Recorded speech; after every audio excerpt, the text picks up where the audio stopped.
Hi, I'm Amanda, and today I'll be talking to you about TikTok. How many hours do you think you've spent on TikTok over the last year? If we checked how much I have right now, I'd probably be quite embarrassed. I mean, we can't deny that social media has been a huge part of our lives growing up. Well, for my generation at least. And when the pandemic hit, it surely gathered everyone into the mix. These screens have made such a difference in forms of communication, entertainment, work, and so much more over the last year. And I mean, through it all, we've been pretty lucky to have these. Problem is, I'm about to be one of those people who adds a but to a presumably great statement. I'll tell you, I love TikTok. Honestly, it's been there for me at times when I didn't really want to talk to anyone I knew. I've been able to learn new things through it and get to know some pretty cool people from all over the world. I can assure you, it's got something for everyone. The problem is, the content that reaches you isn't always exactly what you need to see. If you've really used TikTok, I'm sure you're familiar with "this is a sign" videos, or if any videos about mental health have hit your For You page, you possibly could have seen a video with general symptoms telling you that it's likely that you have some kind of disorder. That's when many teens panic or react by what even some call self-diagnosing. The thing about self-diagnosing is that, sure, being aware of an issue is great, but we aren't professionals. We could be wrong, and believing something that could be something entirely different or something that may not even be there at all is risky. When self-diagnosing, you could impose some of the effects on your own. If you believe in something hard enough, it may just come true. That's the power of the media, really.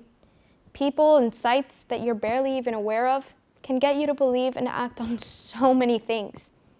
It isn't all bad. There have been movements online created by this, like petitions that could help someone innocent escape death row, or maybe a movement where people wear certain things in order to honor a victim or so. I've seen amazing things happen, really, but I've also seen the negative effects. I've heard of children dying over things they've seen online, whether it was on purpose or not. Online, we have access to things that we can't even comprehend. Some we don't even ask for. They just appear. That's the thing about the For You page. There may be an algorithm directed towards the things you're interested in, but it's not like you handpick the things you'll receive at the moment. Through my For You page, I've seen compilations of TV edits, astrology videos, mental awareness videos, all kinds of satire and more. I mean, I know that your For You page isn't the same thing as mine, but I'm positive you've gotten a video at least once, convincing you of something, making you question your decisions, sexuality, stability, and more. Well, I can tell you from experience, it has made me question some of my own mental factors. I've already been diagnosed with anxiety for a few years. I'm pretty self-aware about it. Sometimes too self-aware, but that's okay.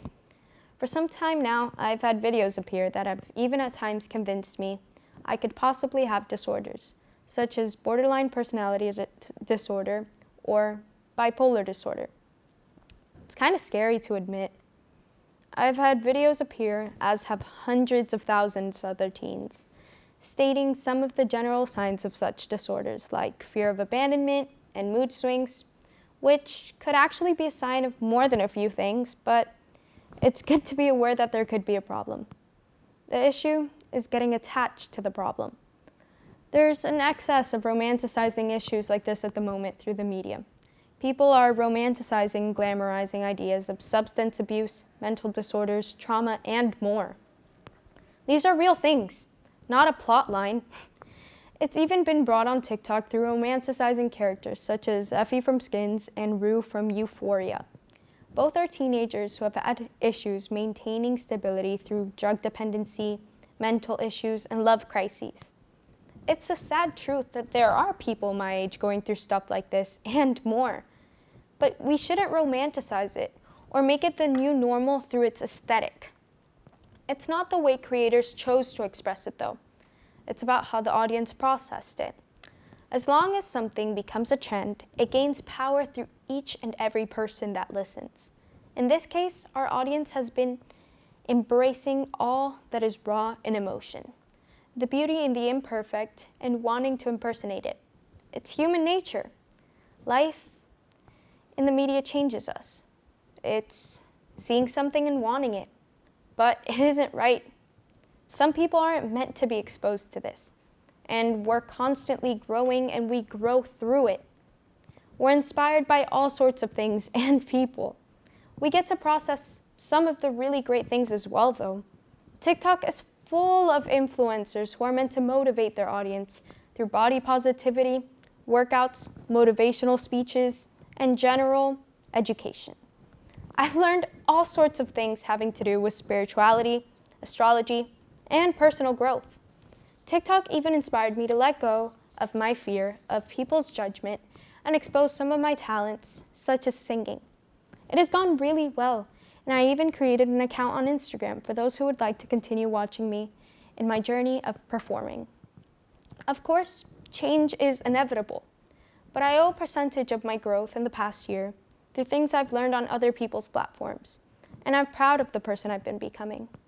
We as a group just have to learn how to process the information we're being exposed to and be welcome to the idea of speaking to others, whether it's family, friends, or professionals, when it gets to the point that you must. Recognizing the negatives, the positives, and everything in between is the first step. The media is a powerful tool that can take you far and make great effects in your life, as it has to mine through maturity and aspirations. You just have to learn how to use it wisely.